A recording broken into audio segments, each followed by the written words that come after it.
बोल रहा हूं, यदि आपके पास समय है तो आप इस कथा को परिसर में बैठ करके पूरा सुन लें, इससे चूके नहीं। संपूर्ण पापों को समाप्त करने वाली कथाएं। अनजान में बहुत अपराध हो जाते हैं, पता लगता नहीं।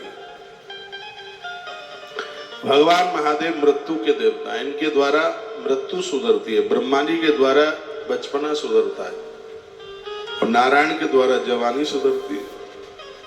इसलिए हमें और आपको ब्रह्मा, विष्णु और महादेव महेश, इनकी आराधना में लगा ही रहना चाहिए।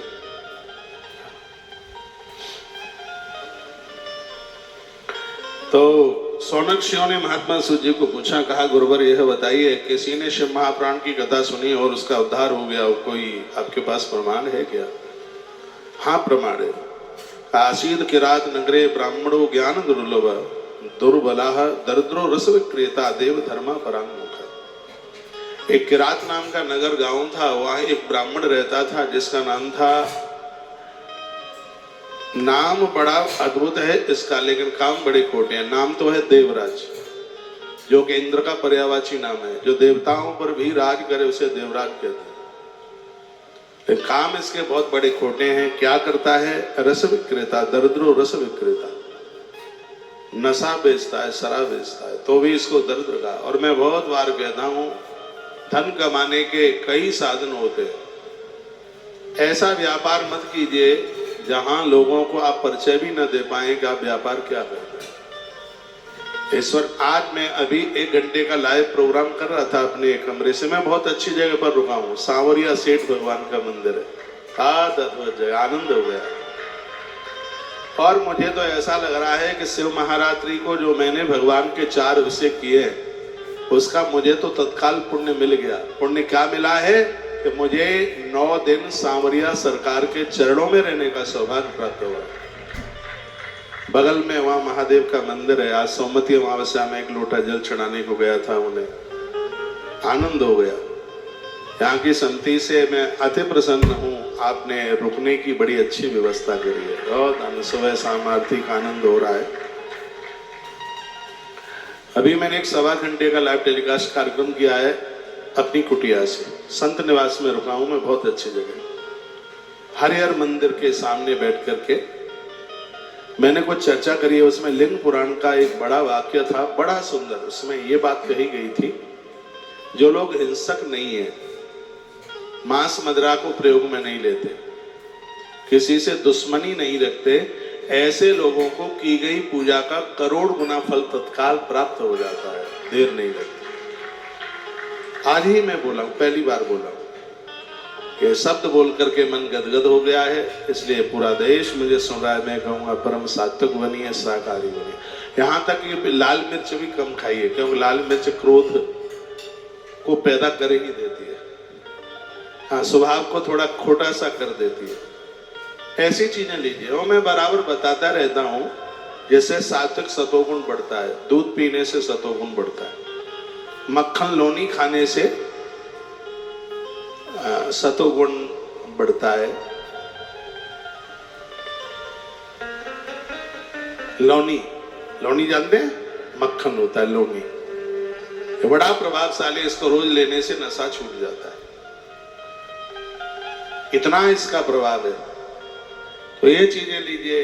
दालें हैं कुछ, जैसे मूंग की दाल है, ये सतोगुण की वृद्धि करती है, सतोगुण बढ़ाती है।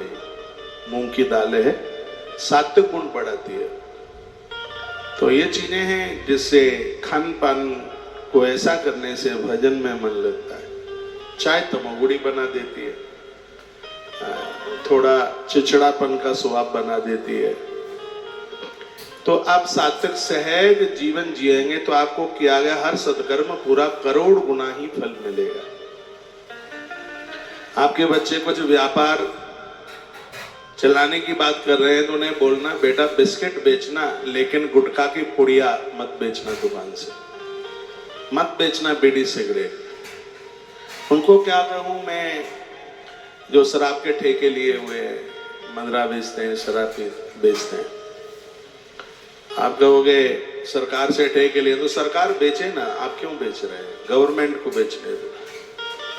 मुर्गी फार्म हाउस मत बनाइए। धन कमाने के बहुत साधन हैं, उसके द्वारा आप पैसा कमाइए।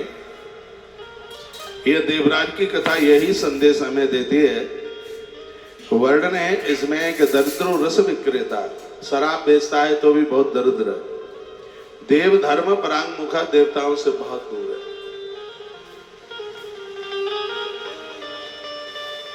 देवों से दूर है। संध्या स्नान परिवृष्टो वैश्या वृत्ति परायण, कभी भी नहाता नहीं है।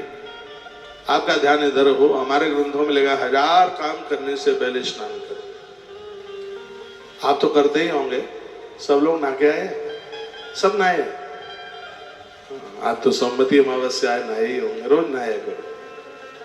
भोर में आपको शायद पता हो तुलसी बेलपत्र सब नहाने के बाद ही तोड़े जाते हैं। मैंने तो यहाँ तक पढ़ लिया है, घर की 2 जगह ऐसी हैं जहाँ झाड़ू स्नान करके ही लगाया जाता है। एक है आपका मंदिर और एक आपकी रसोई। कहाँ कोई दिक्कत हो रही है क्या है?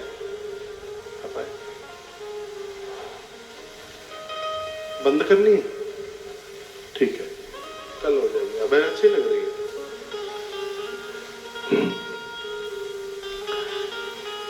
तो 2 जगह ऐसी है, एक है मंदिर आपका और एक आपकी रसोई। इन दोनों जगह स्नान करके ही घुसिए। सुबह आप जब चूल्हा जलाने को जाते हैं, चाय बनाते हैं, क्या 1-10 मिनट और पहले जग लीजिए। स्नान करके आप रसोई में घुसेंगे तो आपके घर में बरकत होगी, समृद्धि बढ़ेगी। और ऐसी रसोई का कुछ प्रसाद खाने पीने को मिल जाए, समझ लो जगन्नाथ भगवान की रसोई से प्रसाद मिल गया है। और मैंने तो ऐसे ठान रखी है कि मैं अपनी बहनों को बिना नहाए रसोई में नहीं घुसने दूंगा। और इसके लिए हर कथा में बोलता रहूंगा। और आप मेरी भगनी हैं, माता हैं, तो मेरी बात आप मानती भी रहेगी। तो ये तो कभी स्नान करता नहीं है, पूजा पाठ करता नहीं है। आप कितने भी व्यस्त क्यों न हो, भगवान के 108 नाम तो रोज लीजिए। सबके घर में तुलसी रुद्राक्ष की माला हो। सुबह स्नान करने के बाद अपने थोड़े काम धाम से फ्री होकर के और थोड़ा मंदिर में बैठकर एक जोत जला करके 108 नाम भगवान के रोज लीजिए। कोई गुरु नहीं है तो भगवान को गुरु मानकर, शिव को मान करके ओम नमः शिवाय, और नारायण को गुरु मान करके ओम नमो भगवते वासुदेवाय। बिना गुरु के ओम लगाने का अधिकार नहीं है, तो मेरी व्यासपीठ को अपना मान करके ओम लगा करके आप भगवान का नित्य जप कीजिए। बैठ करके जप कर रहे हैं तो हाथ में माला लीजिए, चलते फिरते कर रहे हैं तो माला नहीं। वैसे आगे इसमें जप महिमा का वर्णन है, वह मैं आपको निवेदन करता रहूंगा। देवराज ख्यातो विश्वस्तः जनवंचकः, नाम है देवराज, काम बड़े खोटे करता है। सभी प्राण क्षत्रियान वैश्या शूद्रा शाक तथा परान हत्वा नाना विषण्णैव तत्पधन अपहारतः। ऐसा कोई 4 वर्णों में से इसने लोग नहीं छोड़े जिनके घरों में डकैती ना इसने डाली हो, जिनका लूटा ना हो। और जाति से देखो ब्राह्मण है, काम इतने खोटे हैं। नाम है देवराज। धर्माद बहुवित्तानि पश्चातो नाजितानि वै। अधर्म की भी कोई सीमा होती है। इसने इतना अधर्म, इतना अन्याय, इतना इसने अपराध किया। एक दिन की बात ही क्या हुआ, बहुत सुनने लायक कथा है। मुझे शिव महापुराण में बड़ी फेवरेट कथा लगती है, इससे सीखने को बहुत कुछ मिलता है। पहले तो बंधुजन माताएं बताइए, मेरी लैंग्वेज, मेरी भाषा आपकी समझ में आ रही है? हाँ, बात समझ में आनी चाहिए। आवाज पीछे तक सही है माइक की? धन्यवाद। तो एक दैक तड़ागे शैष्णातुम यातुम ईश्वरा वैस्या स्वभावती नाम दृष्ट्वा तत्राति विप्पला। एक दिन शराब बेच के आ रहा था, रास्ते में कोई सरोवर, कोई तड़ाग मिला, प्यासा होगा। सरोवर के पास पहुंचा, वहां इसने देखा कि बिना कपड़ों के एक स्त्री स्नान कर रही थी। गड़का थी, देह का व्यापार करती थी, संस्कार उसके पास थे नहीं। उसका नाम था शोभावती, सुंदर ज्यादा थी। हमारे ग्रंथ कहते हैं कि माताएं सार्वजनिक जगह पर स्नान करें या अपने घर बाथरूम में, यदि वस्त्र पहनकर नारी स्नान करती है तो उसके पुण्य बहुत बढ़ते हैं। बहुत ज्यादा बढ़ते हैं। नारी के स्नान की एक महिमा और एक विधि का वर्णन किया गया। नारी वस्त्र पहनकर, जो भी कोई पुरुष नारी को विवस्त्र देखता है, बिना कपड़ों के देखता है, दिन में उसने 10 गायों का भी दान किया होगा तो सगरे पुण्य क्षीण हो जाएंगे उसके। ऐसा हमारे ग्रंथों में लिखा है। तो यह स्त्री बिना कपड़ों के नहा रही थी और लुक लुक करके छिप छिप करके उसको यह देख रहा था। इंद्रियां भड़कने लगी, अपने आप को नहीं रोक पाया। तत्राद विपलः दृष्ट्वा, विवल हो गया और उस स्त्री के पास पहुंच गया। स्ववसम धननम विप्राह ज्ञाता इष्टात सुंदरी, उस सुंदरी को देखकर कहने लगा, मेरे पास जितना पैसा है, धन है, वो सब मैं तुम्हें दे दूंगा। तुम मेरी पत्नी बन जाओ, तुम मेरी स्त्री बन जाओ। 3 लोग ऐसे हैं, धन जिनको अपनी तरफ आकर्षित नहीं कर सकता। मेरी माता ध्यान से सुने, 3 है।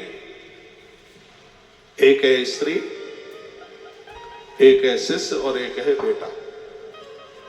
ये तीनों के तीनों, पत्नी, शिष्य और तीसरा है पुत्र, ये धन की वजह से किसी के नहीं बन सकते। बहुत ध्यान रखना। आप अपने पति से इसलिए प्रेम मत करना क्योंकि वो धनवान है, नहीं। पैसा तो तुम्हारे पियर में बहुत था, तुम्हारे माता पिता भाई जनों के पास में कोई धन की कमी नहीं थी, तो भी पूरा घर छोड़ करके तुम ससुराल आई हैं। तो तुम्हारे पति की नौकरी बढ़िया है, वो पैसा ज्यादा कमाता है, इसलिए आप उससे प्रेम करती हैं, नहीं। फिर भावर जब पढ़ रही थी, मंडप के नीचे बैठे थे, आचार्य ने 7 फेरे डलवाए थे, तो उन्होंने कहा था, बेटी तेरा पति तेरा नारायण है, तेरा भगवान है, और भगवान से तो हमेशा प्रेम किया ही जाता है। तुम्हारा जो पति है भगवान है, परमात्मा है, ईश्वर की तरह है, इसलिए आप उससे प्रीति कर रहे हैं, इसलिए आप उससे स्नेह कर रहे हैं, पैसों की वजह से नहीं, धन की वजह से नहीं। लेकिन आज इस देश में बहुत कुकर्म होता है, पैसे की वजह से। दूसरे के पास पैसा होता है, स्त्रियां अपने पति को छोड़ देती हैं, उसके संग रहती हैं, उसका बढ़िया सा मकान है, भले ही शराब पीता है, उससे कोई मतलब नहीं है, मांस मछली खाता है, कोई मतलब नहीं, उसके पास धन है। मैं आग्रह पूर्वक निवेदन करूंगा, आप अपनी बेटी के लिए घर देखने के लिए जाते हैं तो पहले वर के संस्कार देखिए, पैसा नहीं। वर बढ़िया है तो पैसा तो बहुत कमा लेगा, और तुम्हारी बेटी को तो दाल चावल रोटी खानी है, पैसा थोड़ी खाएगी। धन बना रहे, कुकर्मी है, दुराचारी है, तो बेटी का जीवन तो नरक बन जाएगा। लेकिन ये दुर्भाग्य है, आज वर नहीं देखा जाता तो आज धन की वृद्धि देखी जाती, पैसा देखा जाता, ना उम्र मिलती। उम्र में इतना अंतर होता है, हमारे ग्रंथ कहते हैं इतना अंतर नहीं होना चाहिए, ना रूप रंग मिलता है बिल्कुल भी। बस उसके पास पैसा है तो बेटी को कुएं में पटक करके आ जाता है। वो तो कुकर पक्षी की तरह है, वो अपने मुंह से थोड़े ही बोलेगी। 9 बातों को ध्यान में रखा जाता है कन्या के लिए जब घर देखा जाता है। एक तो ज्यादा दूर ना हो, ज्यादा नजदीक ना हो। बहुत ज्यादा दूर मत दीजिए, भले ही इंद्र बन के क्यों ना बैठा हो, और ज्यादा नजदीक भी ना हो। तो आपकी बेटी नजदीक होगी तो रात को उत्सवों में भी नहीं रुक पाएगी, वो तो स्कूटी उठा के जाएगी, कहेगी मम्मी पीछे की गली में तो है ही, कल आ जाएंगे फिर। लेकिन बेटी रात्रि को घर में रुकती है, लगता है गंगा सागर घर में उमड़ करके आ गया है। बेटियों का घर में रहना उतना ही शुभ है जितना कि गुरुजनों का घर में आगमन जितना शुभ है। अभी मैं 3 दिन पहले वहां से बोल रहा था, कहाँ था मैं, देहरादून। बेटियों का आगमन घर में इतना शुभ है, लेकिन नजदीक जहां बेटियों की ससुराल होती है, वो बेटियां कभी भी रात्रि को घर में नहीं रुक पाती। दूर है, बेचारी इंतजार करती रहती है, उन्हें कोई लेने को नहीं आ पाता। तो इसलिए कितनी बढ़िया बात कही है, ना दूर हो ना नजदीक हो। अगली बात बताइए, जहां जिनको आप अपनी बेटी दे रहे हैं वो आपसे सवाए हो, आपसे 5 गुने ना। मेरी एक एक बात को सूत्र के रूप में ग्रहण करना। मेरी बेटियां कन्याएं सुन रही हैं, आपके मतलब की बात है, वह आपसे सवाया हो, क्योंकि ज्यादा करोड़पति को और आप अपनी बेटी दे देंगे। 1 करोड़पति लोग बहुत पैसे के भूखे होते हैं। पैसा हो ठीक है, लेकिन जिस बेटी के पिता के पास में पैसा नहीं है उसको ये कंगला समझते हैं, बेकारी मानते हैं, उनको ये अपने फंक्शनों में नहीं बुलाते, कहते हैं हमारी बेइज्जती होगी। लेकिन इनको ये नहीं पता कि कंगला तो तुम हो। अरे उससे बड़ा दानी कौन है जिसने अपना कन्या रत्न तुम्हारी झोली में डाल दिया, तुम्हें दे दिया है, उससे धन्यवाद। लेकिन यह उसका आदर नहीं करते, उसका मान नहीं करते, टंच कसते। तो नरसी की जो कथा आती है उसमें कुछ ऐसा ही तो है। नरसी तो बहुत गरीब थे लेकिन भगवान के भक्त थे। नरसी की बेइज्जती के लिए वो चिट्ठी लिखी गई थी। लेकिन याद रखना, भगवान गरीबों का होता है, भगवान दीनों का होता है। सांवरिया सेठ बना था उस दरबार में। मैंने बहुत बार किसी कथा में, हाँ उदयपुर में मैं बोल रहा था कि इस सांवरिया को आप अपना भाई बना लीजिए। देवताओं के साथ रिश्ते जोड़े जाते हैं, हनुमान जी को गुरु बनाकर पूजो उसे। सांवरिया को, जितनी भी मेरी बहनें आप मुझे सुन पा रही है, सांवरिया को, सांवरिया सेठ को अपना भाई बना लीजिए और विश्वास मानिए कि किसी न किसी रूप से तुम्हारे बच्चों के विवाह में ये भतई बन करके आएगा, बिल्कुल आएगा, किसी न किसी रूप में आएगा। जीवन धन धन हो जाएगा, जीवन कृत कृत हो जाएगा। ऐसा अपना भाई बना। तो जहां आप अपनी बेटी दे रहे हैं, आपसे सवाया हो, 1.5 गुना हो, लेकिन आपसे 5 गुना होगा, तो ना तो बेटी की वैल्यू होगी और ना तुम्हारी वैल्यू होगी। ऐसे बहुत बेटियों के पापा लोग हैं, पिता लोग हैं, बेचारे उनके पास उतना पैसा है नहीं, बेटी अच्छे घर में चली गई है, बेटी कहती है पापा एक बार आ जाओ ना, तो वो रो करके कह देते हैं बेटा तेरा ससुर तो कुबेर है, वो हमें बेकारी मानता है, तो हम तो अपने घर पर ही ठीक है, तो आराम से रहे, आनंद से रहे। मैंने ऐसी फैमिलियों को देखा है और वह नहीं जाता। बेटियों को रोटी ही खानी है, सोना नहीं खाएंगे। तो जो 9 बातों को देखने में बोला है उसमें एक है भी है। एक ये भी देखना, इस खानदान में कोई फांसी लगा के आत्महत्या करके जहर खा करके तो नहीं मरे। आप कहोगे तो इसका क्या फर्क पड़ता है? इससे यह फर्क पड़ता है जिस परिवार में लोग जिस घर में लोग आत्महत्या करके मरते हैं, तो वह जीव इतना परेशान होता है और उसकी परेशानी की वजह से इन घरों में स्त्रियां बांझ रह जाती हैं। उन्हें कोई बीमारी, मेडिकल बीमारी कोई नहीं होती, तो भी उनको संतान नहीं होती। और उसके ससुराल में सास क्या कहेगी उस बहू को?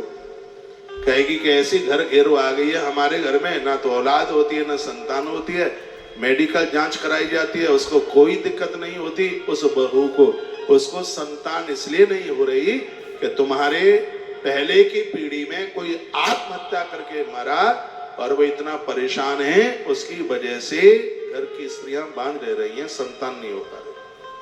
दोष उनको दिया जाता है और दोष उनका होता नहीं है।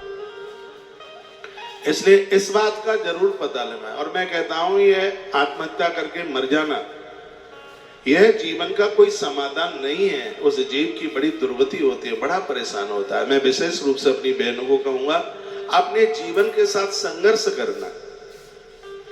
आत्महत्या करके मर गए तो पियर भी परेशान और ससुराल भी परेशान। आप ये ना सोचना कि ससुराल में ही परेशानी है। बेटी आत्महत्या करके मृत्यु को प्राप्त हुई है, उसकी दिक्कत उसके पियर, उसके मायके में भी होती है। इसलिए भूल करके भी कभी गलती ना हो। यह वर्णन किया है 9 बातों में, बहुत बातें कही गई, इसमें यह भी बात है। अगली बात बताई कि उसकी कुल परंपरा देखिए उसको। और अगली बात बताई कि जहां आप अपनी बेटी को दे रहे हैं, उस बच्चे के जो माता पिता हैं वो एक ही कास्ट के हैं कि नहीं, ये बहुत ज्यादा देखना जरूरी। नहीं तो गीता जी में लिखा है वर्ण संकरों का जन्म होता है। वहां अपनी बेटी दीजिए जहां आप अपनी बेटी को दे रहे हैं, उस लड़के के माता पिता एक ही कास्ट के हैं कि नहीं। और जिन्होंने मन मुताबिक शादी करी, हम तुम राजी तो क्या करे काजी, तो थोड़ा सावधान रहना, दिक्कत आ सकती है। हमने पढ़ा है कुल खानदान गोत्र देख करके शादियां होती हैं, तो उस बेटी की कोख से जन्म लेने वाला बच्चा 21 पीढ़ियों को तारण कर देता है। और ये चलतू विवाह है मन मुताबिक बस ले आए उठा करके, उनके माध्यम से तो जन्म लेने वाली संतान को चांडाल कहा गया है। उसका कोई पिंडदान नहीं लगता, ना उसका कोई हवन यज्ञ लगता। हमारी भारतीय परंपराओं में, भारतीय संस्कृति में इन सब चीजों को बहुत देखा जाता है। मैंने 16 संस्कारों में ये बातें बहुत विस्तार पूर्वक पूर्व से निवेदित की है। आइए मैं थोड़ा प्रसंग को आगे के लिए बढ़ा रहा हूं। एक बार जयकारा लगाएं, बोल भक्त वत्सल भगवान की जय हो। श्री हनुमान जी महाराज की जय जय जय जय। श्री राधे श्याम। तो स्वावसम धननम विप्रा ज्ञाता अष्टात सुंदरी, वो धन के द्वारा उस स्त्री को अपने बस में कर रहा था। तुम्हारा पति आपको यह कहता है कि तू मेरे मुझसे इसलिए प्रेम करती है क्योंकि मैं 1 लाख रुपए हर महीना कमाता हूं, तो उसको जवाब देना, पैसा दे दो अपने कुल परंपरा को, मुझे नहीं चाहिए तुम्हारा पैसा। मैं धन के लिए नहीं, मैं धर्म के लिए परेशानी सह करके भी इस परिवार को आगे के लिए लेके चल रही हूं। शिष्य पुत्र भी पैसे के लिए पिता की सेवा नहीं करता, वह अपना धर्म समझता है, क्योंकि पुत्र का धर्म है पुमान नाम के नरक से तारता है। ये धरती पर ऐसे बहुत खतरनाक पापा लोग हुए हैं, पैसा दूसरों को दे गए तो भी बच्चों ने उनकी सेवा करी। बहुत हुए हैं ऐसे जो अपने बच्चों को उनका अधिकार नहीं दे पाए। लेकिन पुत्र तो है ही ऐसा कि वो धर्म के लिए नहीं, वो धन के लिए नहीं पिता की सेवा, वो धर्म के लिए पिता की सेवा करता है, धन के लिए नहीं। और ऐसा ही शिष्य, किसी भी संत से आप जुड़े तो उसका मायने में अर्थ यह नहीं होना चाहिए कि हम गुरुजनों से जुड़े हैं तो मकान बन जाएगा, दुकान बन जाएगी, पैसा खूब आएगा। नहीं, गुरुजनों से जुड़ करके हम जीना सीख जाते हैं। गुरुजनों से जुड़ करके 2 कमाल हो जाते हैं। क्या? एक, हमारा जीवन सुधर जाता है और अंत में हमारी मृत्यु सुधर जाती है। ये 2 चीज गुरु चरणों से प्राप्त हो जाती हैं, जीवन और मृत्यु। जीना सीख जाते हैं इन चरणों में रहकर, और अंत में हमारी मृत्यु सुधर जाती है। गुरु चरणों का इतना बड़ा प्रभाव है। ऐसे बढ़िया शिष्य बने, जीवन कृतकृत हो जाएगा। तो शोभावती नाम की बिगड़ी स्त्री थी और उसने कहा कि मेरे पास पैसा बहुत है, वार्तालापेन तक चित्तम प्रीतम सम जायेता। वो तो खोजती रहती थी ऐसे लोगों को जो उसे धन दे दे। तो शोभावती नाम की वैश्या थी, गड़का थी, और वह उसकी स्त्री बन गई। श्रियम कर्तु सताम देने पतिम कर्तुम च साध्यता एवं काम बसु भुत्ता बहु कालम विद्यति। इसकी एक दूसरी पत्नी थी, बड़ी सीधी थी, बड़ी भोली थी। एक दिन क्या हुआ कि आसनी शयनी पानी भोजनी क्रीडने तथा, हमारे ग्रंथ में लिखा है पति और पत्नी का कितना भी प्रेम हो तो भी एक थाली में बैठ करके भोजन नहीं करना चाहिए। मेरी बात आ रही है आपके पास तक? मैं तो कहूंगा कि इस कथा को कलम और डायरी लेकर के सुन लोगे तो ज्यादा आनंद होगा। भूल नहीं होगी, गलती नहीं होगी, और ये सूत्र काम में आते रहे। कितना सुंदर लिखा है कि जिन बर्तनों में आप बनाते हैं उस बर्तनों में कभी भी खाइए मत, घर की बरकत रुक जाएगी। मैंने तो देवियों को कुकर में खाते देखा है। खैर आप नहीं हैं तो आपकी बहनें होंगी, मैंने तो इन देवियों को कढ़ाई में खाते हुए देखा है। छोटी सी कढ़ाई है। मैंने पूछा दीदी आप कढ़ाई में क्यों खा रहे हैं? कहा थाली मांगनी पड़ेगी और इसको तो साफ करना ही पड़ेगा, तो फिर डबल बर्तन नहीं मांगना पड़ेगा। 100 आलसी गए तब एक आलसी पैदा हुई, कुकर में ही बैठ जाएंगे खाने को, कढ़ाई में ही बैठ जाएंगे, बहुत तो परात में ही परोस करके साफ करना पड़ेगा।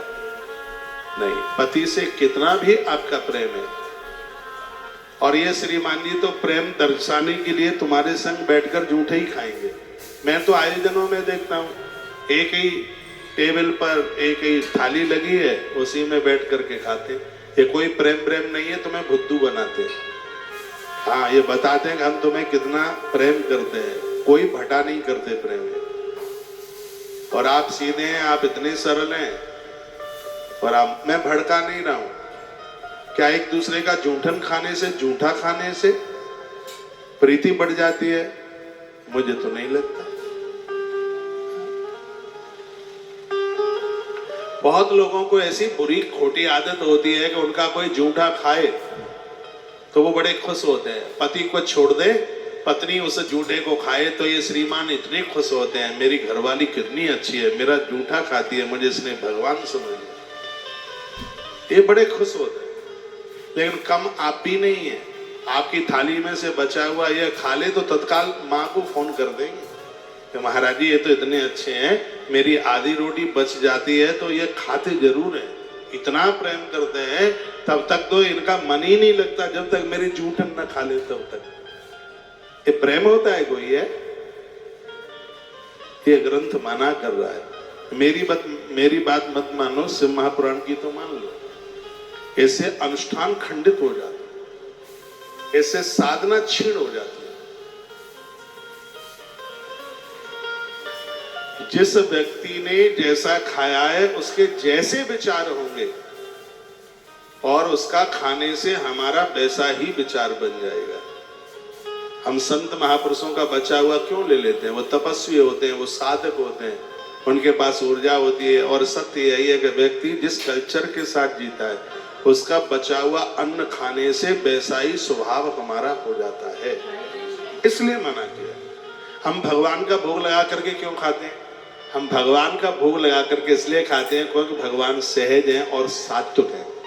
ठाकुर जी का भोग लगा हुआ जब हम खाते हैं तो उसका असर हमारे चतुष्टय अंतःकरण के ऊपर पड़ता है।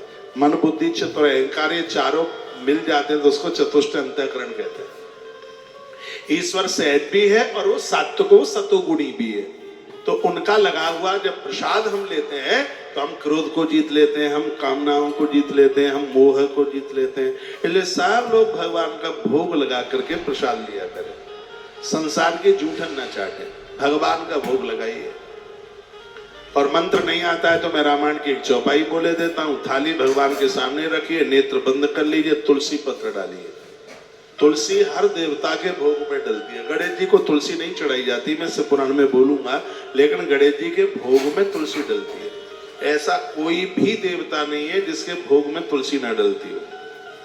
रामायण की एक चौपाई याद कर ले, थाली पहुंचे। मैं तो कहूंगा कि अपने मंदिर में चौपाई लिख दो, बच्चे भी भोग लगाए तो उस मंदिर पर लिखी हुई उस चौपाई को बोले। देखिए कौन सी चौपाई है, देखिए, तुम ही निवे, इसके अलावा और कोई तर्क नहीं होती है। तुम ही निवेदित भोजन करी, तुम ही निवेदित भोजन करी, प्रभु प्रसाद पटे भोजन करी, प्रभु प्रसाद पटे भोजन करी।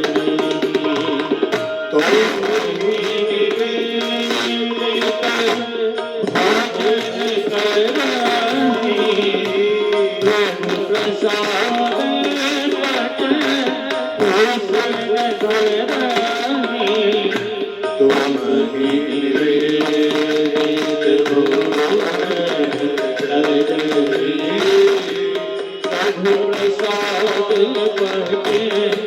भोजन करी, प्रभु प्रसाद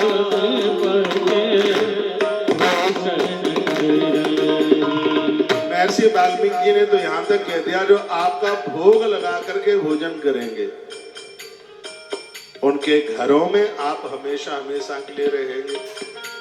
आप सब वैदिक परंपराओं से जुड़े हुए हैं, सात्विक सनातन धर्म से जुड़े। सनातन का अर्थ है जो शाश्वत है और पुराना है, अनादि काल से।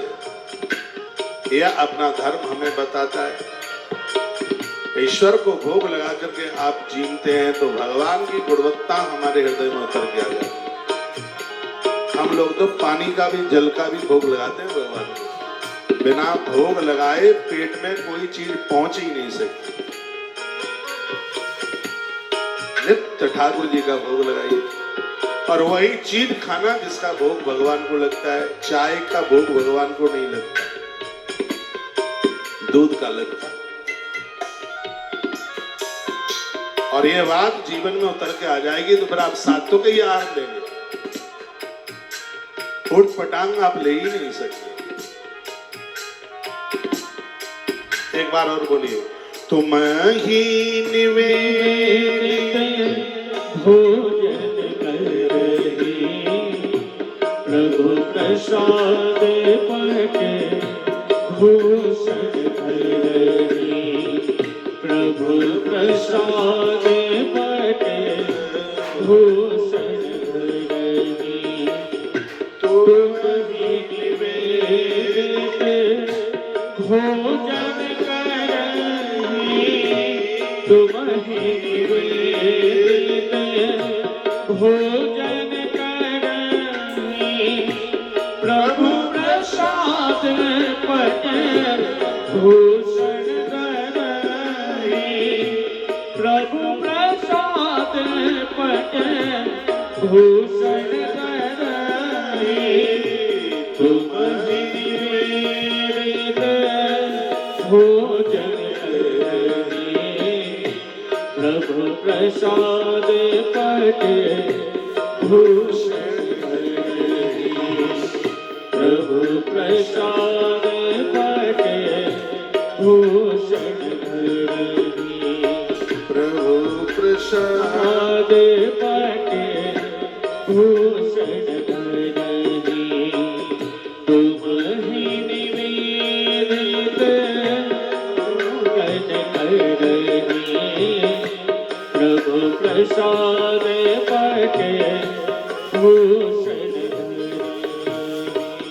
देवराज ब्राह्मण बड़े कुकर्म और बहुत बड़ी गलतियां करने लगा। उसके माता पिता ने, पत्नी ने एक बार विरोध किया तो इसको इतना बुरा लगा कि रात्रि को सोते समय इसने अपनी पत्नी और माता पिता को मार डाला। कामी व्यक्ति क्या नहीं कर सकता। और इस देश में ऐसी बहुत घटनाएं घट रही हैं। जो पुरुष दूसरी स्त्रियों के साथ जुड़े हैं, उन्होंने अपनी घरवाली को मार डाला। जो स्त्री दूसरे पुरुष के साथ जुड़ी है, उस पुरुष का सहयोग लेकर के उसने अपने पति को मार डाला। ऐसी बहुत घटनाएं घट रही हैं, इसलिए बड़े सावधान रहने की जरूरत है। श्री शिव महापुराण में लिखा हुआ है कि जिस नारी के साथ आपकी 7 भामर पड़ी हैं, वही आपका कल्याण कर पाएगी। ये बाजारू स्त्रियां तुम्हारा धन और तुम्हारे प्राणों को लेकर के भाग जाएंगी। भागवत में लिखा है, स्त्री नाम नैवत विश्वासम। ऐसी स्त्रियों का कभी भी विश्वास नहीं करना चाहिए। वो कब मारक बन जाए। रायफल की गोली से आदमी बच जाएगा, लेकिन ये दुराचारणी स्त्री है, ये जिंदा नहीं छोड़ेगी। स्त्री नाम नैवत विश्वासम। ऐसी स्त्रियां विश्वास करने के लायक नहीं है। इसने रात्रि को अपने माता पिता, माइक को देखिए, और इसने अपनी पत्नी को मार डाला। एक ही ईशावसत रात्रहु मातरम पितरम बधूम प्रसुप्तान्यवधि दुष्टो धनम तेषाम दताहरत। माता पिता को मार डाला, पत्नी को मार डाला, धन पूरा का बुरा उस स्त्री को दे दिया। एक पात्रेशना भोक्चित सर्वेषु ब्राह्मणा। इसके पास कोई गुण नहीं रहा, इतना बिगड़ चुका था। याद रखना, जिसकी जवानी बिगड़ी है उसका बुढ़ापा जरूर बिगड़ेगा, वृद्धावस्था जरूर बिगड़ेगी। बुढ़ापे में आनंद के साथ जीवन जीना चाहते हैं तो जवानी को कुकरमुत्तों की तरह मत निकालो। युवावस्था को समझो। इसको यदि बीमारियां फंस गई, प्राण लेवा जानलेवा बन जाएंगे। इसलिए खोटे काम मत करो, गलत खान पान से बिल्कुल बचो, गलत जगह मन जाओ। जीवन में अच्छा गुरु, अच्छे माता पिता होना जरूरी है, तो जीवन में अच्छे मित्र भी होना जरूरी है। मित्रों का बड़ा अच्छा असर होता है। बिगड़ी हुई सहेलियां मत बनाइए, जो चौपट ही करके रख देंगी, चरित्र का हनन कर डालेंगे, गलत लोगों से जोड़ देंगी। गलत मित्र मत रखिएगा। दुष्ट संग प्रसंगे न मृत्यु एवं संशय। मेरे बड़े महाराज जी कहते थे, भारत माता मंदिर के अधिष्ठाता, वो कहते थे दुष्ट संग प्रसंगे न मृत्यु एवं संशय। दुष्ट संग प्रसंगे न मृत्यु एवं संशया। गलत व्यक्ति का संग पाकर यदि मौत भी हो जाए तो कोई भी आश्चर्य वाली बात नहीं है। इसलिए अच्छे लोगों का संग कीजिए, बढ़िया लोगों का साथ कीजिए, घटिया लोगों से बचिए। आपकी मित्र मंडली बढ़िया है तो उसका असर हमारे जीवन में पड़ता है। मैं बड़े आनंद में हूं क्योंकि मेरे मित्र घटिया नहीं है कोई। मैं साधुओं का संग करता हूं, अच्छे लोगों का साथ करता हूं। घटिया लोगों के पास मैं बैठना पसंद नहीं करता बिल्कुल भी। उनकी संगति हमें ठीक नहीं लगती। ये बात मेरे लिए नहीं, आप सबके लिए होनी चाहिए। यह ग्रंथ कहता है कि मित्र बांधवों का, मित्रों का बड़ा असर पड़ता है। रावण के पास में विभीषण कभी बैठता नहीं था, रावण के पास, इसलिए रावण के अपराधों से वो सुरक्षित बना रहा। जो तुम्हारी पूजा को लूटे, तुम्हारा चरित्र लूटे, ऐसे लोगों का कभी भी साथ मत करना। चाहे आप स्त्री हैं चाहे आप पुरुष हैं, आप सरकारी डिपार्टमेंट में आपके ऑफिस में सब तरह के लोग हैं। आपके ऑफिस में ऐसे भी लोग हैं जो भजनानंदी है। मैं निवेदन करना चाहूंगा, आप हिंदू हैं, सनातनी हैं, आप अपने ऑफिस में भी जाएं तो माथे पर चंदन लगा के जाएं। चंदन की महिमा है हमारे ग्रंथ में। चंदनम महत् पुण्यम सर्व पाप प्रणाशनम आपदाम अपहर्तारम लक्ष्मी तिष्ठत सर्वदा। हमारी वैदिक सनातन संस्कृति कहती है चंदन हमारी बहुत आपत्तियों को दूर कर देता है। जो हम अपने भाल पर जो चंदन रोली तिलक लगाते हैं, बहुत बड़ी आपदा को, आपत्ति को दूर कर देता है। मैंने बड़े बड़े अधिकारी और अफसरों को देखा, वो अपने ऑफिस जाते हैं तो माथे पर चंदन लगा के जाते हैं। उनका कोई विरोध नहीं करता कि तुम पंडित जी बन के क्यों आए। भैया हमारा कल्चर है, हमारा धर्म है, क्यों नहीं लगाएंगे। अपने अपने पति को बोलना, बच्चों को बोलना, बेटों को ऑफिस जाएं, दफ्तर जाएं, माथे पर चंदन रोली तिलक और हाथ में कलावा, हाथ को सूना मत रखिए। हमारे सनातनी लोगों की ये पहचान है। अरे तुम 1 लाख लोगों में से अलग से पहचान में आए कि तुम सनातन धर्म को फॉलो करने वाले लोग।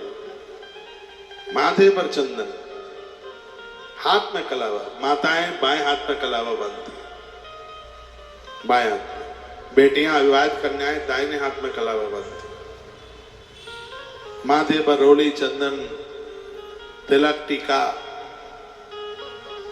यह होनी चाहिए, यह जरूरी है।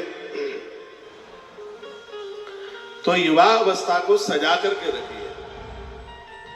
यह जीवन यदि बढ़िया से निकल गया तो बुढ़ापे में इंजेक्शन नहीं लगेंगे, बीमारी नहीं होगी, और हंसते हंसते खाते खाते पीते पीते देवता नगाड़े बजा बजा कर लेकर के चले जाएंगे।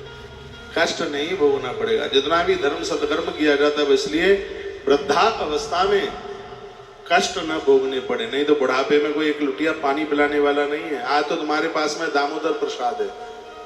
दामोदर प्रसाद जानते हैं?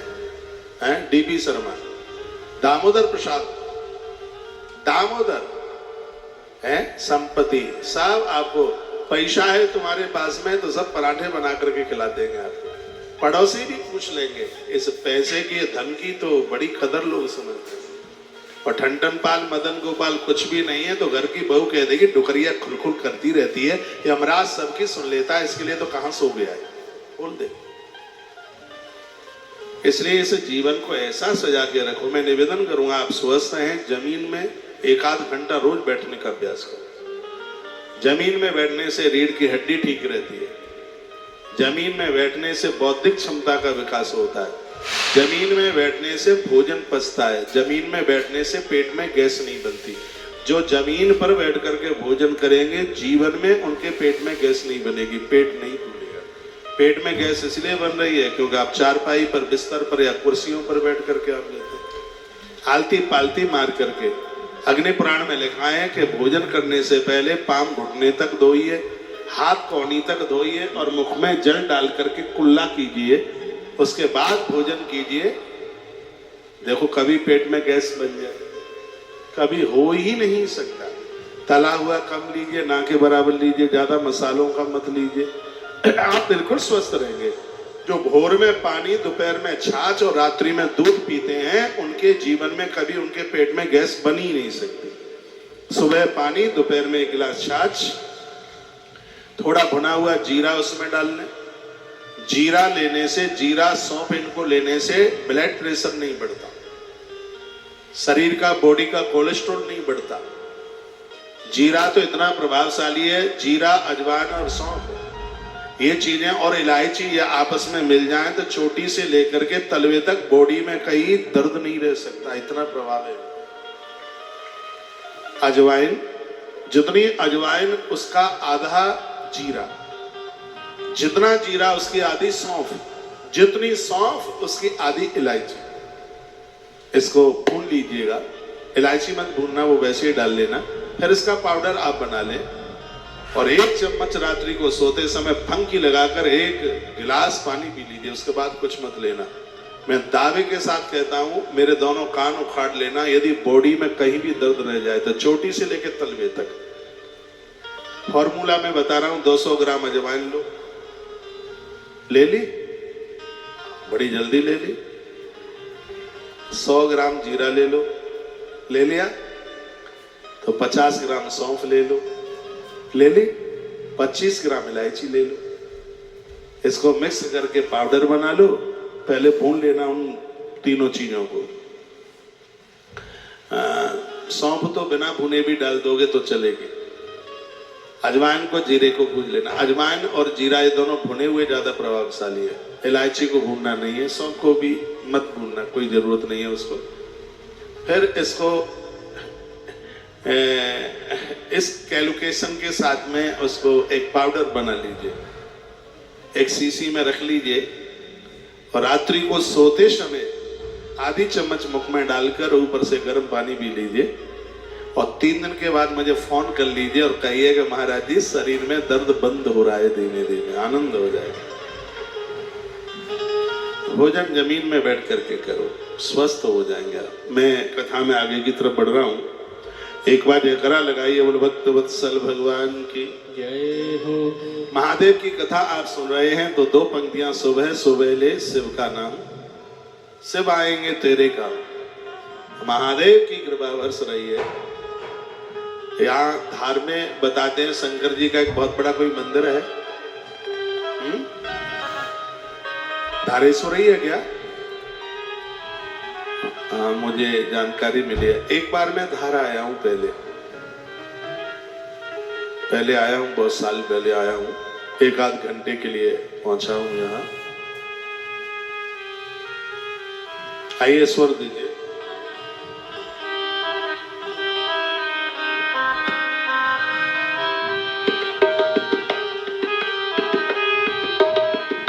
अंतरा से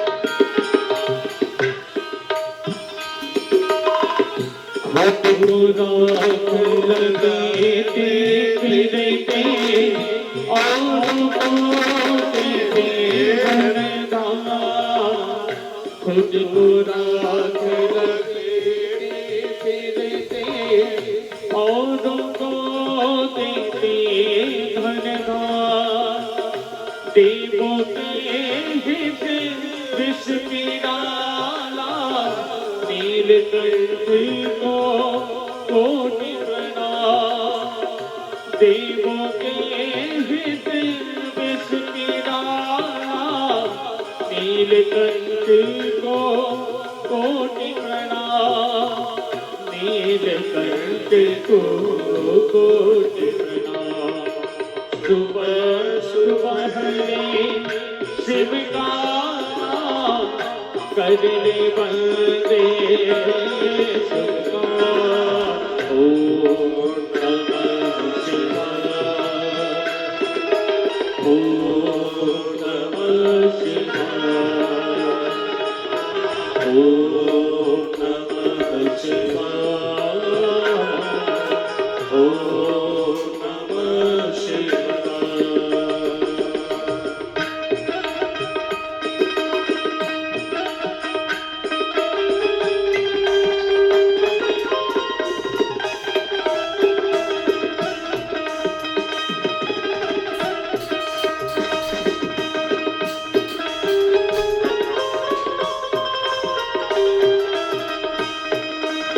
राधे।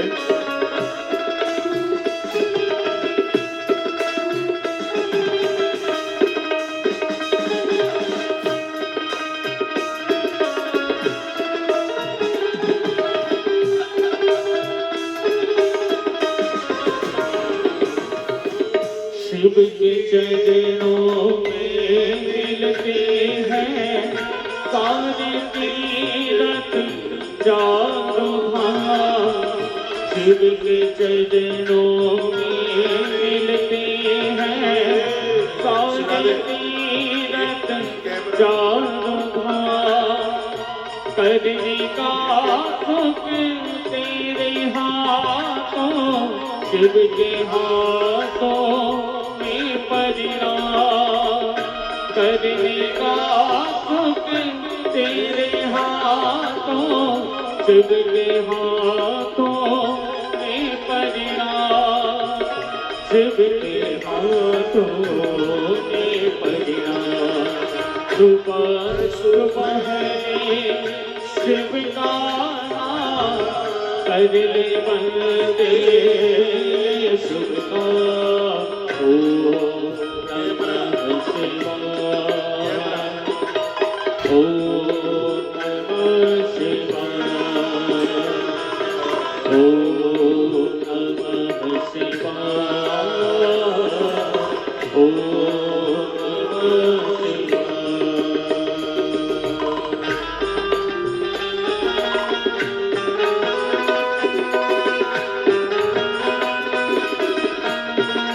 जय हो।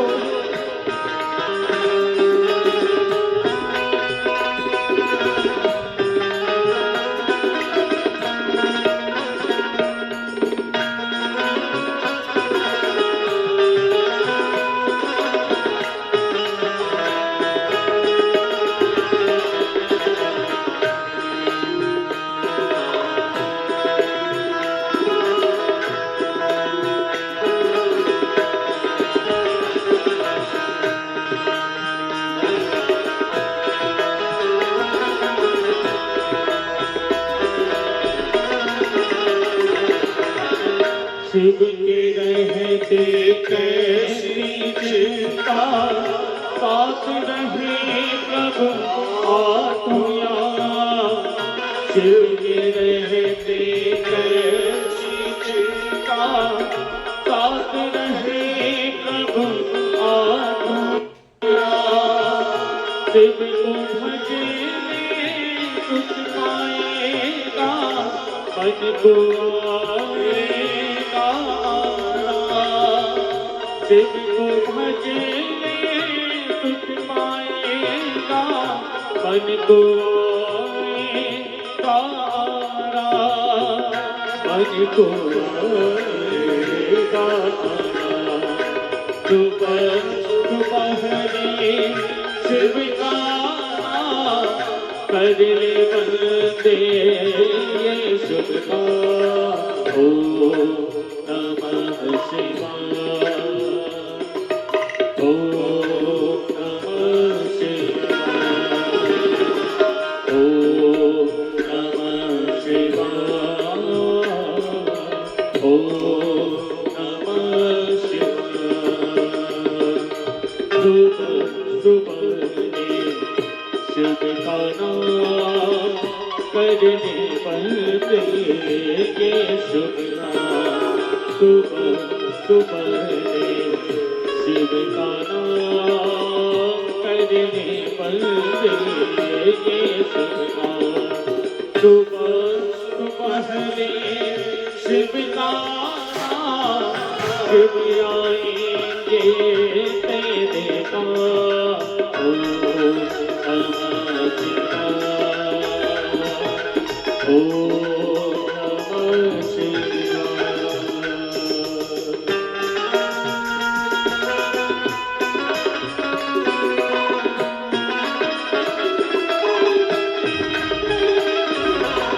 शिव की रहती साथ रहे प्रभु आत्मा। शिव के रहते कैसी चिंता, साथ रहे प्रभु आत्मा। शिव को भजने सुख पाएगा, मन को आएगा। शिव को भजने सुख पाएगा, मन को आएगा आना, मन को आएगा आना, तुम सुहानी शिव गाना, कर ले बंदे सुखा। ओम नमः शिवाय,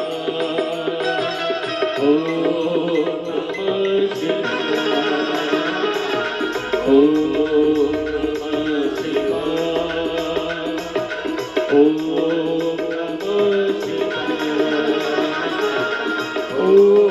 नमः शिवाय, ओम नमः शिवाय, ओम नमः शिवाय, ओम नमः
विपत्ति विनाशक, विपत्ति निवारण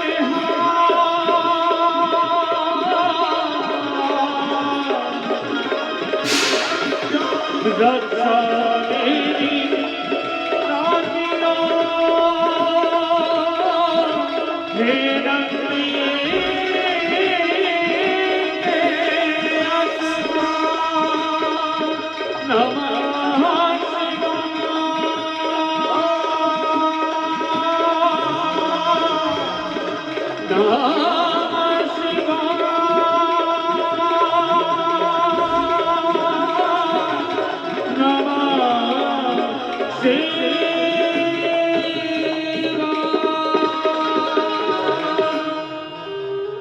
बोलिए थारेश्वरनाथ भगवान की जय हो। जय जय श्री राधे। श्री राधे श्याम। एक दिन की बात थी, देवराज इतना बीमार हो गया और घर से बाहर निकला, बड़ा परेशान था।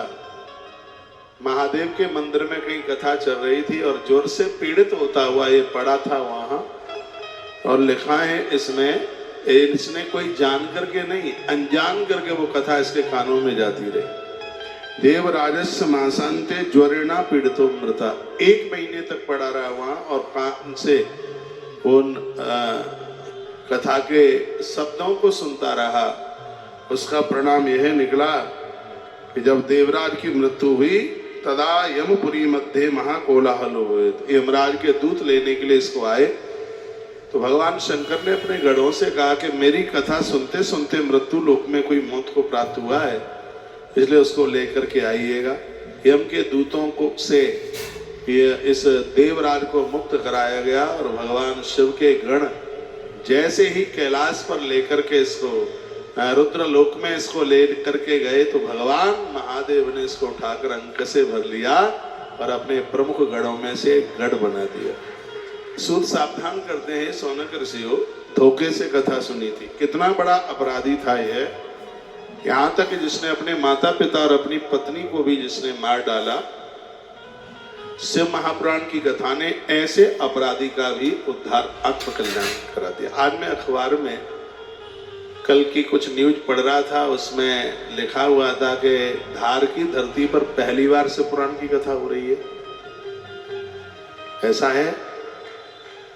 हाँ, बता रहे हैं इधर से प्रथम बार। तो मेरे लिए तो बड़ी एक विशेष बात है कि धार की धरती पर भगवान धारेश्वर महादेव ने और मेरा चुनाव कर लिया है और इस शिव पुराण की कथा को सुनने के लिए। आप तो सुन ही रहे हैं, हमने इस कथा का प्रमुख श्रोता है तो धारेश्वर महादेव को बनाया है।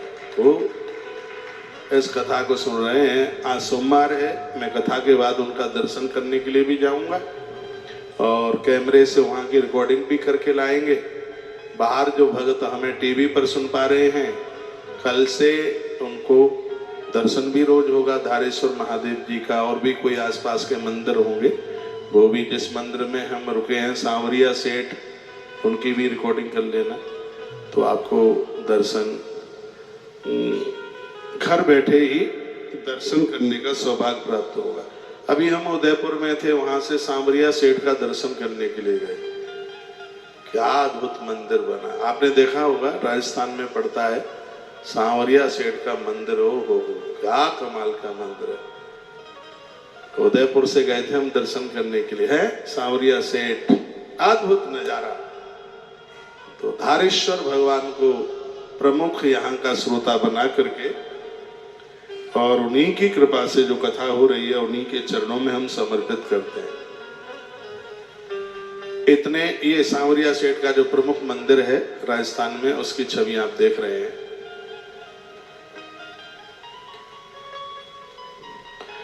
तो सोनक्षियों ने महात्मा सूत जी को कहा कि आपने इतनी अद्भुत कथा देवराज ब्राह्मण की सुनाई है, जिसने इतने अपराध किए तो भी वो मुक्ति को प्राप्त हो गया। आप कृपा करके ऐसी ही कोई दूसरी कथा आप हमें सुना दें तो आपकी बड़ी महती कृपा होगी। उसके बाद में एक दूसरी कथा सुनाएगा। सूत शूत महाभाग सर्वज्ञोषि महामते तद प्रसादात् कृतार्थो हम पुनः पुनः इतिहासमिमं श्रुत्वा मनो में तीव मोदते अन्यामपि कथां संभोर्वद प्रेमा विवर्धनी। आनंद की बात यह है कि शिव पुराण की कथा इष्ट के चरणों में प्रीति जगाती, इष्ट का दर्शन कराती है। भले ही आप किसी और देवता के भक्त हैं, कि शिव महापुराण की कथा ऐसी है कि इष्ट से मिला देती है। नरसिंह मेहता का नाम सुना होगा, बड़ा अद्भुत है। नरसिंह जब बिटिया रामा का भात भरने के लिए जाते हैं तो बूढ़े तो बैल थे, टूटी सी गाड़ी थी, वो तो बिखर गई रास्ते में। ना कोई गांव, ना मोहल्ला, ना गली गलियारे, गाड़ी कौन बनाए। इतने में भगवान वहां कारपेंटर का भेष बना के आ गए और ठाकुर जी ने वो गाड़ी सब बना बुनू करके तैयार कर दी और चले गए। गाड़ी आगे बढ़ी और उसमें कुछ बाबा जी लोग बैठे थे और महात्माओं ने कहा था, नरसिंह जेब में है नहीं अधेला और चल पड़े भात भरने के लिए, बात बिगड़ जाएगी, कुछ है नहीं, भात कैसे भरा जाएगा। तब नरसिंह ने अपनी श्रद्धा से एक बात बोली। नरसिंह ने कहा, देखो आधी रात गाड़ी टूट गई, यहाँ कोई गांव नहीं, मोहल्ला नहीं, और मुझे तो ऐसा लगता है कि यहाँ भी मेरे कन्हैया ने आकर के गाड़ी बना दी, तो जिसने गाड़ी बनाई वही भात भरेगा जाके। ईश्वर के प्रति हमारी ऐसी श्रद्धा होनी चाहिए। सांवरिया सेठ भगवान नरसिंह के भतई बने, नरसिंह का भात भराए। तो ऐसा मंदिर यहाँ धार की धरा पर है, तो आनंद तो हो ही रहा है सर्व प्रकार से। और मैं कहूँगा नरसिंह का नाम मैंने इसलिए लिया है कि शंकर जी से जुड़कर इष्ट का दर्शन हो जाता है। इन्हीं नरसिंह जी की कथा थी, इनकी भाभियां बड़ी झगड़ालुआ थी नरसिंह की, और भाभी को तो देवर के ऊपर ऐसे लाड करना चाहिए जैसे आप अपने बेटे के ऊपर करते हैं। सीता माई और लक्ष्मण का संवाद पढ़िएगा। माँ जानकी, लक्ष्मणलाल, शत्रुघ्न, भरत, इन्होंने जानकी माँ को भाभी कम, माँ ज्यादा माना। हाँ, उन्हें लाड दुलार जो ये किया, बड़ा अद्भुत रहा। तो भाभियां उनको बहुत डांट लगाती हैं। घोड़ों के लिए घास, गैया के लिए घास लेकर के आते हैं, खाने के लिए बैठते तो कहती हैं, हाँ खा पी करके कैसा हट्टा कट्टा मोटा हो गया है, काम धाम कुछ करता नहीं है। एक दिन ऐसा अपमान सूझा नरसिंह को, और वो देहली के बाहर चले गए, रो रो करके कहने लगे, भाभी माँ अब दोबारा से इस घर में मैं प्रवेश नहीं करूंगा। गांव के बाहर शंकर का शिवालय था, शंकर जी का पुरानी पिंडी थी, और नरसिंह जी ने उस पिंडी को पकड़ करके बहुत रुदन किया, भारी रोए और इतना रोए कि शिव अपने आप को रोक नहीं पाए और मंदिर में पिंडी फाड़ करके महादेव प्रकट हो गए। नरसिंह चरणों में गिर पड़े। नरसिंह को प्रभु ने उठाया, अंक में भरा और कहा, नरसिंह क्या बात है? नरसिंह ने कहा, भोलेनाथ अब मुझसे अपमान सहन नहीं होता, मैं बहुत परेशानी में हूं, अब यहां मैं नहीं रहना चाहता। तो भगवान ने कहा, वरदान मांग, क्या चाहते हो? नरसिंह ने कहा, क्या मांगू ये तो मुझे भी नहीं पता है, जो आपको अच्छा लगे, मेरा कल्याण हो वह आप कर दीजिए। तो भगवान ने कहा, मेरे दरबार में जो आए और उसे मैं उसके इष्ट से ना मिलाऊं, ऐसा कैसे हो जाएगा? तो भगवान ने नरसिंह को संग लिया और वृंदावन लेकर के आ गए। भगवान भोलेनाथ नरसिंह को श्री वृंदावन लेके आए। वृंदावन में एक जगह है बंसीवट, जहां रास हुआ है। भगवान श्री कृष्ण से मुलाकात हो गई। भगवान महादेव ने कहा भगवान कृष्ण से, प्रभु आपके लिए कुछ लेके आया हूं, संभालोगे क्या? भगवान ने झोली ऐसे की और महादेव ने नरसिंह को उठाकर कृष्ण की झोली में बिठा दिया। कहा, भगत आपका है, इसका ध्यान रखना आप। तो उस समय कृष्ण ने कहा, प्रभु जो तुम्हारे माध्यम से मेरे दरबार में आते हैं उनको तो मैं कभी भुला ही नहीं सकता। शंकर जी ने नरसिंह को उनके इष्ट से मिला दिया। तो एक कथा कहती है कि महादेव की आप कथा सुन रहे हैं, जरूर ये शिव पुराण की कथा इष्ट दर्शन करा देगी, भगवत दर्शन करा देगी, इसलिए एक भी दिन नहीं छोड़े, इस कथा को रोज सुने। धन्या धन्या कथा शंभो स्वम धन्यो धन्य एव च। भगवान शंकर की कथा धन्य है। यदा कर्णन मात्रेण शिवलोकम प्रजे नर। कान से इस कथा को सुन लें तो लोग भगवान के धाम को ही चले जाएंगे। इसमें बिल्कुल भी संशय वाली बात नहीं है। सूजी कहने लगे, सुनो सोनको बक्षामी त्वदग्रे गुह्यमप्युता। अब मैं तुम्हें एक दूसरी कथा सुनाता हूं जो भी बड़े आनंद को देने वाली है। कह दिया का समुद्र निकटे देशे ग्रामो बांसकल संगिका। समुद्र के किनारे गांव बसा हुआ था जिसका नाम था बांसकल। सुनिए, बसंती यत्र पापिष्टा वेद धर्मोज्जिता जना। इस गांव में सगरे पापी ही रहते थे, कोई धर्मात्मा था ही नहीं। इस बांसकल गांव में सब अपराधी रहते थे। दुष्ट क्या अपराध करते हैं? दुष्टा दुर्वशात्मानो निर्देवा जीव वृत्या। दूसरों को ठगते हैं, लोटते हैं। कृषि वला शस्त्रधरा पर स्त्री भोग न खला। इस नगर की जितनी भी स्त्रियां हैं पराये पुरुष के साथ जुड़ी रहती थी। लोग कंधे पर शस्त्र रख करके चलते थे। ज्ञान वैराग सुधर्म न जानंती परमेप्ते। ज्ञान किसे कहते हैं, देवी देवता किसे कहते हैं, इस गांव का कोई भी व्यक्ति नहीं जानता था कि देवता भगवान भी कोई चीज होती। जानते ही नहीं थे। श्रिया सर्वास कुटला स्वरेंजम पाप लालसा। यहाँ की स्त्रियां पुरुष सब पाप कर्म करने में लालायत रहते थे। कुदियो व्यवचारिण्या सद वृत्ताचार बरता। पूरे गांव में एक भी स्त्री पुरुष कोई चरित्रवान नहीं था, ऐसा गांव था। एवं कुंजन संवासे ग्रामे बास्कल संगति तत्रैक बिंदुगो नाम प्राचीन महाअधम। इसी गांव में एक बिंदुक नाम का अधर्मी अन्यायी अपराधी ब्राह्मण रहता था। इसी गांव में बिंदुक नाम का व्यक्ति इसी बास्कल गांव में रहता है। लिखा स दुरात्मा महापापी सुधारोपी कुमार्ग का। बहुत बड़ा कुमार्गीय है, दुराचारी है, दूसरों की स्त्रियों को ये भ्रष्ट करता है। वैश्यापत्र बहुबाया कामा कुलित मानसा। पराई स्त्रियां इसको बहुत अच्छी लगती हैं, कामी है, भोगी है। स्वपत्नीम चंचुला नाम हित्ता नित्यम सुधर्मिणी। इस गांव में एक ही स्त्री ऐसी आई थी जो बहुत धार्मिक थी, देवी देवताओं को मानने वाली थी, और उस चंचुला का विवाह है वो बिंदुक के साथ कर दिया गया। पहले का कोई अपराध रहा होगा, पाप है कि पुण्य है, ये हमारा पीछा थोड़ी छोड़ते हैं। कोई ऐसा अपराध हुआ था पहले का, इतना भजन पूजा पाठ करने वाली इस स्त्री को पति ठीक नहीं मिला। लेकिन इसने जो पुण्य किए वो भी इसके काम आए। ऐसी बात नहीं है बात सुन करके फिर आप कहे इतना पूजा पाठ करने के बाद भी पति ठीक ना मिला तो फिर पूजा पाठ करने की जरूरत ही क्या है।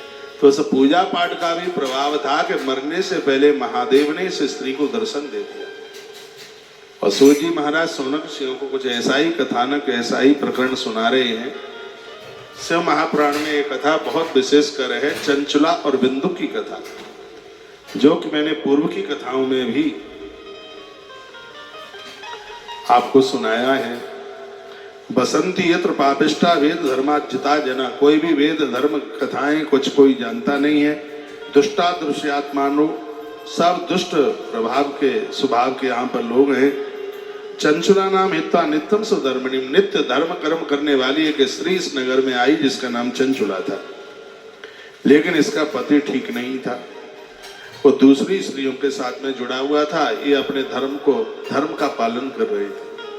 आज ही की कथा में मैंने निवेदन किया है, हम और आप तब तक ही ठीक ठाक से रह पाएंगे जब तक गलत सोबत हमें नहीं मिल जाएगी। मुझे ऐसे बहुत लोग मिले जो सुपारी भी नहीं खाते थे, लेकिन शराबियों का संग पा करके और उन्होंने शराब पीना शुरू कर दिया। सुपारी नहीं खाई जीवन में, लेकिन शराबी मिल गए तो कुल्ला भी सुबह शराब से ही करते।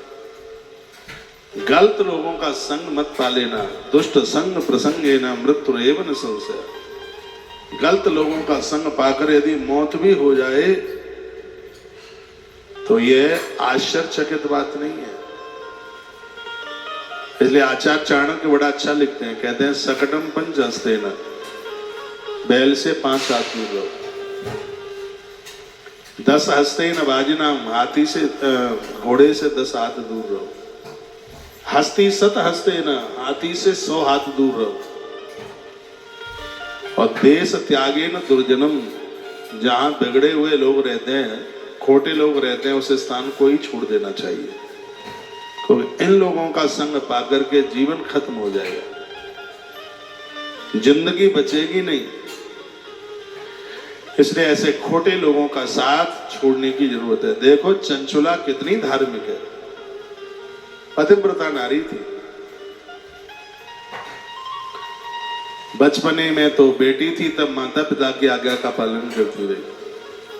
विवाह हुई, बास्कल नगर में पुत्र वधू बन करके गई, उसमें तो भी अपने धर्म कर्म का पालन करने लगी, करती ही थी। कब तक करती रही? जब तक गलत संग इसको नहीं मिला। एक दिन क्या हुआ कि इसके घर में एक गलत स्त्री चल करके आ गई और उसको इसने सहेली बना लिया। ये गलती कर बैठी, वो सहेली उसे बना लिया। और क्या बोली, हमने ऐसा सुना है रे चंचुला, तेरा आदमी बहुत बिगड़ा है। मेरा पति बता रहा था कि 10-10 स्त्रियों का संग वो रोज करता। चंचुला रो पड़ी, उसकी आंख में आंसू आ गए। कहने लगी, दीदी ये मुझे भी पता है, क्या करें, हम तो अपने धर्म का पालन कर रहे हैं। हमारे माता पिता ने हमें कहा है कि बेटी पति परमेश्वर होता है।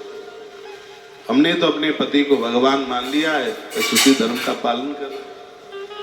एक ही धर्म एक व्रत नेमा, एक ही धर्म एक व्रत नेमा, काय वचन मम पति पद प्रेमा, काय वचन मम पति पद प्रेमा।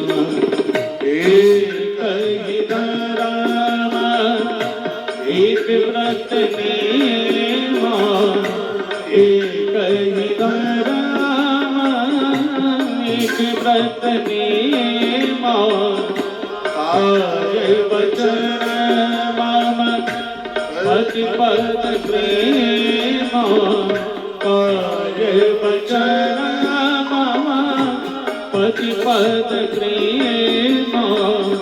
एक ही धर्म एक व्रत नेमा, काय वचन मम पति पद प्रेमा, काय वचन मन पति पद प्रेमा। मन वचन और कर्म से पति की सेवा करना, ये मेरे माता पिता ने मुझे कहा। ये मुझे भी पता है कि मेरा आदमी बिगड़ा है। मैं भगवान को प्रार्थना करती हूँ कि इसकी बुद्धि सुधरे। तो सहेली ने क्या कहा, जैसे को तैसा जवाब होना चाहिए। वो पराई स्त्री के साथ जुड़ा है तो तू भी तो पराये पुरुष के साथ जुड़ सकती है। और उसने अपना कुछ ऐसा संबोधन किया, गलत लोगों का असर, वो बोलते इस तरीके से कि असर बड़ा जल्दी जम जाता है। और उसकी बातें चंचला को बड़ी अच्छी लगी, बढ़िया लगी। एक दिन उसकी सहेली किसी गैर पुरुष को लेके आ गई। उसका संग चंचला ने पाया। अपराध से व्यक्ति बस तब तक ही है जब तक वो अपराध से नहीं जुड़ा। तब तक तो उसको संकोच होता है, खोटा काम है, समाज में बदनामी हो जाएगी। लेकिन अपराध हुआ नहीं, बेशर्मी लाद लेते हैं लोग। फिर ना तो उन्हें अपनी कुल परंपराओं का उन्हें भय लगता, ना कोई समाज का भय लगता, ना गुरुजनों का भय लगता, ना माता पिता का, सास ससुर का, किसी का उन्हें कोई भय ही नहीं लगता। जो चंचुला अपने पति को भगवान मानती है, नारी के जितने गुण हैं वो सब चंचुला के पास थे। इतनी धार्मिक नारी थी, बहुत ध्यान से सुनिए, जिसकी आंख में कभी पराया पुरुष नहीं आया। वह चंचला नगर वधु, नगर वधु कहते हैं वेश्याओं को। यह चंचला उन वेश्याओं से भी ज्यादा गिर चुकी।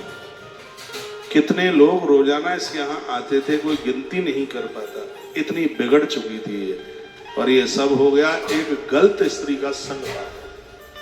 इसलिए मैं बहुत आग्रह पूर्वक निवेदन करूंगा, चाहे आपका बेटा बेटी कोई भी है, गलत लोगों के संग से अपनों को बचाइए। दुष्ट संग प्रसंगे न, गलत लोगों का संग पाकर के जीवन कब खत्म हो जाएगा पता नहीं। आपके बच्चे बाहर पढ़ने को जाते हैं, बच्चे पढ़ाई कितनी कर रहे हैं, इससे भी पहले ज्यादा ध्यान रखिए कि बच्चों की सोबत कैसे लोगों के साथ। आपकी बेटी की सहेली कैसी है, आपके बेटों के मित्र कैसे हैं, आपका पति का मित्र, आपके भाई का मित्र, ये इसका बड़ा असर पड़ता है। मित्र उसे कहते हैं जो आपको सब कुछ दे देता है, आपको कभी लूटता नहीं है। उन्हें मित्र मत बनाना जो हमारे चरित्र को लूट ले, जो हमारे धन को लूट ले। मित्र बनाना है तो मेरी बेटियां बहुत यहाँ बैठी हैं, माँ को मित्र बनाइए, इससे बड़ी कोई मित्र नहीं हो सकती। पापा को मित्र बनाइए, भाई को मित्र बनाइए, गुरुजनों को मित्र बनाइए। ये वो लोग हैं जो तुम्हें सब कुछ देंगे, तुमसे लेंगे नहीं। मम्मी पापा के पास बैठने से, गुरुजनों के पास बैठने से, भाई के पास बैठने से चरित्र मजबूत होता है। ये ऐसा हमने स्मृति में पढ़ा है। इस धरती की जितनी भी बहनें हैं, ये धरती के जितने भी भाई लोग हैं, अपनी बहन के पास बैठे, माँ के पास बैठे, बाबूजी के पास बैठे। इन्हें मोबाइल लिए दिन में से 6 घंटा तो कमरे में ही पड़े रहते हैं। मोबाइल को यार दोस्त बना लिया है, उसके बिना नहीं लोग रह पा रहे।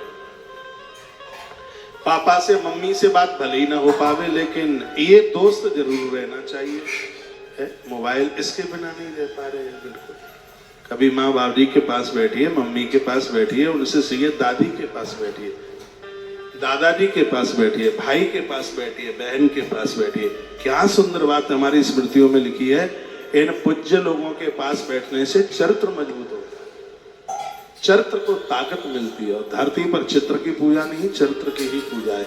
जो चरित्रवान लोग होते हैं ना, जो चरित्रवान लोग होते हैं, उन्हें भगवान से मिलने के लिए नहीं जाना पड़ता, स्वयं भगवान चरित्रवानों से मिलने के लिए आते। प्रमाण है, सबरी माता कहाँ गई थी राम से मिलने के लिए? ढूंढते ढूंढते प्रभु राम ही सबरी माँ की कुटिया पर पहुंच गए। सबरी के पास चरित्र, हनुमान के पास चरित्र है। हनुमान कहाँ अवध में जाते हैं, राम जी हनुमान को ढूंढ ढूंढ करके किष्किंधा तक पहुंच जाते। चरित्रवान लोगों को दुनिया ढूंढ ढूंढ करके, वो बियाबान जंगल में पहुंच जाएं तो भी दुनिया ढूंढते ढूंढते उनके पास पहुंचती है। चरित्रवानों को कहीं जाने की जरूरत नहीं होती, प्रकृति उनके कंठ में सम्मान की माला डालने के लिए आती है। चरित्र कोई चीज है, इसके लिए अच्छे मित्र, गुरुजन, माँ बाबूजी भाई बहन इनके पास में बैठे, इनके संग इनके पास बैठने से चरित्र मजबूत होता है।